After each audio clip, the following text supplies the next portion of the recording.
Ser Podcast. Las 7 de Hoy por Hoy. Ser Podcast. Hola, muy buenos días. Con los presupuestos ya aprobados y después de haber hablado varias veces de la estabilidad del gobierno, el Ejecutivo de Pedro Sánchez afronta dentro de un par de horas una de las sesiones de control más complicadas por los frentes que ha abierto con la oposición, pero también consigo mismo. De entrada, los socialistas se enfrentarán a las preguntas de PP y Vox por los dos nombramientos que ha propuesto para el Tribunal Constitucional un exministro y una exdirectora general de Presidencia, a pesar de haber criticado muchas veces al PP por hacer designaciones políticas. José Luis Astre, hola. Hola, buenos días. El Gobierno defiende que los dos perfiles son idóneos. Lo defendió anoche aquí en la SER, en Hora 25, el ministro Félix Bolaños, que descarga la responsabilidad en el PP. Asegura que son los vocales conservadores del Poder Judicial los que bloquean el nombramiento de magistrados y que es el Partido Popular el que tiene paralizada la renovación del Consejo. Están devaluando su propia trayectoria en un incumplimiento grosero de la ley. Y por tanto, la semana pasada, cuando vimos que el Consejo, con 2 meses ya y pico de retraso, tampoco cumplía la ley, en esta ocasión, pues es cuando ya decidimos que el Gobierno tenía que nombrar. Los argumentos de Bolaños, sin embargo, no convencen ni a sus socios, ni a Unidas Podemos, ni a la oposición. Nos parece un acto de cinismo que se vetara a Vicky Rosell para ir a un órgano político como es el Consejo General del Poder Judicial, y en cambio se utilice una puerta giratoria para llevar a un exministro del Partido Socialista a un tribunal. Miembros del Gobierno que pasan directamente a formar parte del Tribunal Constitucional de un país es algo que va a llamar la atención de la Unión Europea. Es que son miembros de un gobierno pasando al Tribunal Constitucional que juzga las leyes de ese gobierno. La polémica por el Constitucional enmarca el debate que veremos esta mañana en el Congreso y que escucharemos en directo en Hoy por Hoy, aunque no es la única polémica que planeará sobre ese debate. Porque la coalición llega dividida por la Ley de Familias, norma impulsada por Ione Belarra, que frenó a última hora Presidencia. Por desgracia, esta ley ha vuelto a ser retrasada por el ala socialista del gobierno, con argumentos que desde mi punto de vista son incomprensibles. Somos conscientes de que somos dos fuerzas distintas que representan intereses diferentes, pero creo que el consenso en torno a la protección de las familias debería ser un signo de unidad de este gobierno. Y dividida llega también la coalición por la ley trans y por cómo resolver el debate en torno a la ley del solo sí es sí. Sobre todo después de que el Tribunal Supremo haya abierto la puerta a rebajar las penas a los condenados por abusos sexuales. El Supremo eleva a 9 años la condena de los jugadores de la Arandina, aunque advierte de que con la ley anterior la hubiera elevado más todavía, 1 año más. En todo caso, recuerda que las sentencias tendrán que revisarse caso por caso. A pesar de todas las fisuras, en la Moncloa aseguran que el gobierno aguanta. Que haya diferencias entre partidos, fuerzas políticas distintas en el gobierno es normal, pero yo, si me permite, no me quedo con el ruido, me quedo con los derechos y me quedo con los avances.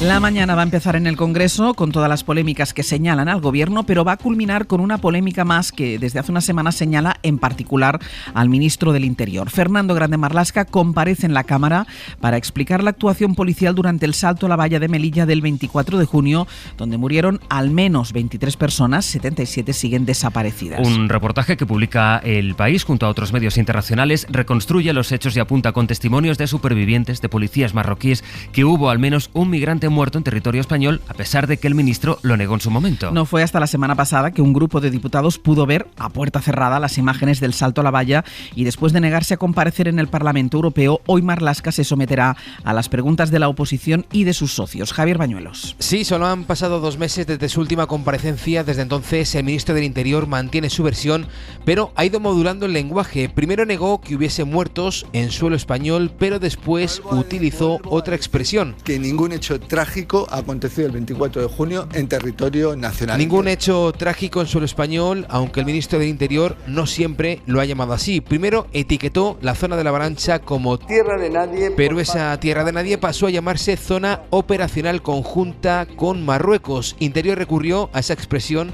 después de que Fernando Grande Marlaska tuviese que rectificar y reconocer que, en contra de lo que él mismo defendió, que si gendarmes marroquíes entraron en territorio español, falsedades de ese tipo, le solicito que no las refiera. Sí hubo presencia de agentes marroquíes en suelo español. En algún momento dado siempre hay, en una circunstancia concreta, una coordinación muy puntual. A nivel parlamentario, el ministro del Interior está prácticamente solo, salvo el Partido Socialista. Ningún partido, ni siquiera sus socios de gobierno, avalan su relato. Es miércoles, es 30 de noviembre. Está siendo una semana muy marcada por las noticias judiciales, ya sea por las resoluciones en torno a la ley del solo sí es sí o por esa polémica propuesta del Gobierno para el Tribunal Constitucional. Y en medio de todas estas noticias, hoy les contamos lo que está haciendo una vocal conservadora del Consejo General del Poder Judicial para trabajar lo menos posible. Gillian Ayala, buenos días. Hola Ángels, buenos días. La vocal está encargada de negociar los nombramientos al Tribunal Constitucional, una tarea que tiene el Consejo desde hace meses y que lleven cumpliendo desde septiembre. Hoy, de hecho, está previsto que se reúna la comisión negociadora en el Consejo del Poder Judicial, la que debe nombrar a esos magistrados del Tribunal Constitucional, y esta vocal en cuestión además es jueza del Tribunal Superior de Justicia de Valencia. Y lo llamativo es que se ha reducido un 80% su carga de trabajo, cuando el acuerdo en el Consejo es que como mucho se pueda reducir a la mitad. La Inspección del Poder Judicial ha advertido ya de que esta magistrada está incumpliendo la norma interna. Es una información de Pedro Jiménez. Carmen Llombart, vocal sin dedicación exclusiva que ejerce de magistrada en el Tribunal de Justicia de Valencia, se ha rebajado un 80% su carga de trabajo en el tribunal, una rebaja inédita hasta la fecha que incumple los acuerdos del órgano de gobierno de los jueces que fijaban una reducción máxima del 50% de la carga de trabajo. La medida ha sido aprobada por la Comisión Permanente del Consejo y cuenta con los informes en contra del Servicio de Inspección. La jefa de este servicio recordó que exceder de ese 50% convierte el cargo judicial en una ocupación secundaria. Llombart, que además es la jefa del bloque conservador, en la negociación para renovar el Constitucional, apeló en su solicitud al aumento de trabajo en el Consejo, porque, dijo, son 18 vocales ahora y no 21, y además sustituye a Lesmes en la presidencia de la Comisión de Asuntos Económicos. De la agenda política internacional es noticia el viaje del presidente francés Emmanuel Macron a Estados Unidos. Y es noticia por lo que representa para los aliados en un momento de mucha incertidumbre en Ucrania. La OTAN se ha comprometido a seguir apoyando al gobierno de Zelensky con más ayuda militar, y el viaje de Macron a Estados Unidos, según el Elíseo y la Casa Blanca, se va a enfocar sobre todo en buscar soluciones conjuntas para mitigar las consecuencias económicas y también políticas de la guerra en Ucrania. Francia, Vicens Batalla, buenos días. Buenos días. Macron, junto con su esposa Brigitte y una amplia delegación de ministros, empresarios y personalidades francesa, debía llegar este mismo martes por la noche a Washington para esta visita de Estado de 3 días. En la comitiva viajan, por ejemplo, los presidentes de las energéticas Total y EDF, además de otros responsables del sector nuclear, el transporte marítimo y tecnológicas. Con el presidente estadounidense Joe Biden, su vicepresidenta Kamala Harris y el secretario de Estado Antony Blinken, el presidente francés debe tratar sobre la cooperación a nivel espacial y nuclear y sobre unos mejores precios en el gas licuado estadounidense que está sustituyendo al ruso a causa de la guerra de Ucrania. Aunque hay un tema que aparece igual de urgente, como es el del plan de subvenciones públicas del gobierno de Washington a las empresas del país y que se eleva a 370.000 millones de dólares para luchar contra la inflación. El llamado Inflation Reduction Act, que se pone en marcha el 1 de enero, es visto por los europeos como una medida proteccionista que puede desatar una guerra comercial con Europa y de entrada retirar las empresas estadounidenses que ahora invierten en el continente en la transición energética, porque en Estados Unidos les saldrá más a cuenta. Fuentes del Elíseo apuntan que Macron intentará suavizar esta medida y empezar a preparar una acción similar a nivel europeo. El resultado se verá durante estos 2 días en Washington y un tercero en que la comitiva francesa se desplaza a Nueva Orleans. La directora del CNI, Esperanza Casteleiro, ha comparecido en el Parlamento Europeo para hablar de los casos de espionaje con Pegasus en España. Al final se quedaron 28 preguntas sin responder, varias, por cierto, se las hizo Carles Puigdemont. Por ejemplo, se quedó sin responder si España compró o no el software Pegasus. Esperanza Casteleiro se ha amparado en la Ley de Secretos Oficiales de España para no responder a las preguntas que le han planteado los eurodiputados de la Comisión de Investigación. Corresponsal en Bruselas, Griselda Pastor. No pasa cada día que los independentistas fugados y no fugados, hoy eurodiputados, puedan dirigirse a la jefa del CNI para preguntarle por qué han sido espiados. ¿Tiene usted Pegasus? ¿Tiene el CNI Pegasus? ¿Le consta que otras agencias españolas tengan Pegasus? ¿Puede usted garantizar que hoy no estamos siendo espiados aún?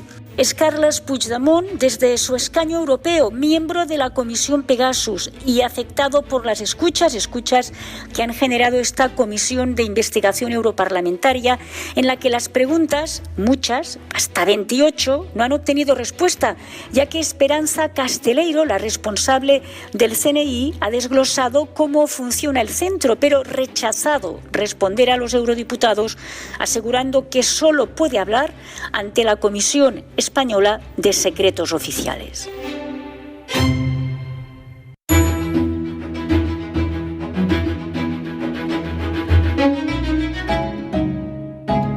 Repasamos ahora las principales noticias de los medios nacionales e internacionales con Sastre, con Bayo, con Gillian y con Javi Ruiz.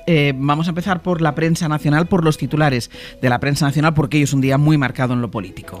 Y si te parece, vamos a empezar con el reportaje del que vamos hablando esta mañana en El País. Es su apertura, es la gran noticia de este diario. Reconstruye lo que pasó durante el salto a la valla de Melilla, con supervivientes, agentes marroquíes grabados. Mientras arrastraban a las víctimas, apuntan a que hubo al menos un fallecido en territorio español. Es el subtítulo hoy de la primera noticia del País.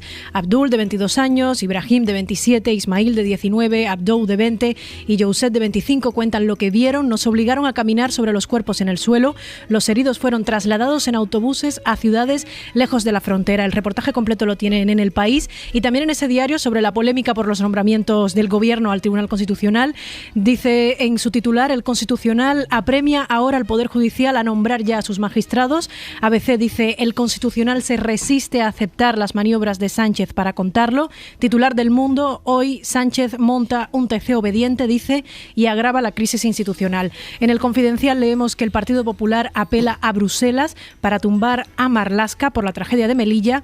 En La Vanguardia, en su primera página, nuevas revelaciones sobre Melilla ponen contra las cuerdas al ministro del Interior. Y en el diario.es leemos que los beneficios de los colegios e institutos privados se sostienen ahora con el incremento de las subvenciones públicas, que han aumentado en las comunidades autónomas un 20%. Vaya, en la prensa internacional. Pues sigue el New York Times muy pendiente de las protestas en China. De hecho, dice que las protestas, a pesar de haber comenzado por las restricciones que aún se mantienen contra el COVID, se han extendido y han evolucionado, adquiriendo nuevas demandas, principalmente de libertad contra las restricciones que en la vida general sienten los ciudadanos chinos. Y se pregunta un articulista en ese mismo diario, en el New York Times, si Xi Jinping será quien logre desacelerar de alguna forma el acelerador, levantar el pedal del acelerador de la represión. Muy pocas posibilidades hay de que esa circunstancia se vaya a dar. El Financial Times dice que unas 500 empresas chinas se han mudado del país de manera silenciosa en los últimos meses, una forma muy discreta de trasladar sus sedes a Singapur. Buscan no solamente huir de los problemas comerciales que tienen por las restricciones COVID, sino también del riesgo geopolítico de un enfrentamiento entre Washington y Pekín. Y en el Washington Post hablan sobre esa decisión de la que mencionábamos más temprano en el Senado estadounidense, el blindaje del matrimonio homosexual. Y dicen, hace 26 años, ese mismo Senado votó abrumadoramente a favor de una ley que definía el matrimonio como la unión entre un hombre y una mujer. El blindaje del matrimonio gay anoche refleja un giro radical en un país donde el apoyo a las uniones homosexuales ha pasado del 27% en el 96 al 71% actualmente. En la prensa económica, Sastre. Varios titulares, por ejemplo, la apertura a 5 columnas, además de 5 días, el pulso entre España y Francia por el sobrecoste eléctrico de la conexión submarina que tiene que unir estos dos países, el País Vasco y el norte de Burdeos. Bueno, pues el proyecto de esta conexión se está disparando un 50%, es decir, 800 millones de euros, porque se han incrementado los precios de los materiales para construirlo y ahora mismo hay una disputa entre los reguladores de España y de Francia para saber quién paga este sobrecoste. También en 5 días este titular, el plan Escrivá beneficia a rentas bajas y mayores expulsados del mercado sobre el aumento en el periodo para calcular cómo queda la pensión, la cotización. De eso va el titular de Apertura en Expansión, la cotización de los sueldos más altos crecerá más que sus pensiones. Entre lo más visto, Javi. La noticia de la muerte de la hermana de Rodrigo Rato es la más vista a la web. La segunda, la impresionante foto de un grupo de migrantes que viajaron de Nigeria a Canarias en la pala del timón de un barco. Se mete hasta ahora en lo más visto un clásico, ¿qué tiempo hará en el puente de diciembre? Y arriba en la lista también Aitana y Miguel Bernardeu, que he tenido que preguntar que son novios. Cuentan en la ventana cómo ha sido trabajar juntos. No parecíamos ni amigos, es el título. Sastre, ¿escuchaste la entrevista? Pues por supuesto que llévatelo. Y vamos con nuestra propuesta cultural para empezar el día. Hoy nos la trae José Manuel Romero. Tiene mucho que ver con esa generación Z, con los más jóvenes y con las cosas que están marcando su vida. Así que la propuesta es una serie, se llama Autodefensa y ya se puede ver en Filmin. Soy una bomba de relojería. Ellas dicen que no han venido a hacer amigos. ¿Qué crees que es más importante ahora mismo? ¿El feminismo o el ecologismo? Y no los van a hacer. Berta Prieto y Belén Bareins, la corista de Rigoberta Bandini, son las creadoras y protagonistas de Autodefensa, la serie revelación de la temporada que acaba de estrenar Filmin. Joder, tía, qué resaca tengo. Una inmersión explosiva y descarada en la generación Z, en los centennials, de la mano de dos amigas que pasan sus días entre fiestas, resacas infernales, drogas y episodios de ansiedad. Creo que es clave como nunca representarnos a través del victimismo, porque cuando te victimizas estás creando como un papel súper pasivo ante las cosas y no estás proponiendo ninguna solución. Detrás de esa fachada de juerga continua, la serie se mete en todos los charcos y temas polémicos desde su visión, como el sexo, el consentimiento, la salud mental, la presión social o el feminismo. Por ser tías jóvenes tenemos que ser un ángel, pues la verdad que no lo soy y me equivoco muchísimo, y ese tema de los cuidados y tal, que desde el feminismo se habla mucho, a mí me da un asco que me cago. También en la forma de mostrar y mirar el cuerpo de las mujeres, el cuerpo como sujeto político. No sentimos que nos represente y entonces teníamos como muchas ganas todo el rato de que se nos viera como el chocho peludo. Autodefensa mezcla documental, hiperrealismo y ficción como si fuera un cruce entre Girls, la serie de Lina Dunham, y Trainspotting en una producción de 10 capítulos que dirige y también escribe Miguel Ángel Blanca. Para no perderte ningún episodio, síguenos en la aplicación o la web de la SER, Podium Podcast o tu plataforma de audio favorita. Cadena SER. La radio.